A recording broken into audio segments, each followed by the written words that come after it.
আজ বিশ্বকর্মা পুজো। প্রথমেই সকলকে জানাই অনেক অনেক শুভেচ্ছা ও ভালোবাসা। আমাদের বাড়িতে বিশ্বকর্মা পুজো হয়নি, কিন্তু বিশ্বকর্মা জিনিসগুলো তো আজকের দিনে একটু পয়সা করে পুজো দিতেই হবে। আর আমাদের গ্রামেও লোকে দুই একজনের বাড়িতে ছোটোখাটো করে পুজো হয়, তেমন বড় পুজো এখানে হয় না। তো বড়মশাই সকাল সকালই কিন্তু নিজের শখের গাড়ি পরিষ্কার করতে লেগে পড়েছিল। প্রথমে ভেবেছিল যে যেখানে গাড়ি ধোয়া মোছা করা হয় সেখানেই নিয়ে যাবে, কিন্তু সকালে উঠে নিজেই বালতি মগ নিয়ে গাড়ি ধুতে লেগে পড়েছিল। নিজের গাড়ি পরিষ্কার করে নেওয়ার পর মানুষ সাইকেলটাও পরিষ্কার করে ধুয়ে দিয়েছিল। মানু বলল, বাবা তুমি আমার সাইকেলটাও একটু পরিষ্কার করে দাও, আমি অত ভালো পরিষ্কার করতে পারবো না। এরপর আমি আমার সেলাই মেশিনটাও পরিষ্কার করে নিয়েছিলাম। সেলাই মেশিনে সেলাই করা হয় না অনেক দিন, তাই সেলাই মেশিনটার অবস্থা খুব খারাপ।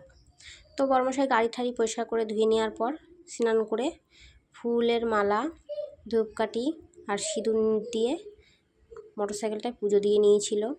ধূপকাঠি ধরিয়ে দেখিয়ে দিয়েছিল, আর সাইকেলটাও একটা ফুল আর ধূপকাঠি দিয়ে পুজো দিয়ে নিয়েছিল। আচ্ছা, তোমাদের কাদের কাদের বাড়িতে বিশ্বকর্মা পুজো হচ্ছে অবশ্যই কিন্তু কমেন্ট করো।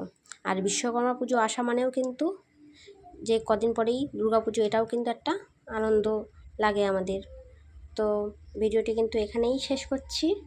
সবাই খুব ভালো থেকো, সবার পুজো খুব ভালো কাটুক। টাটা।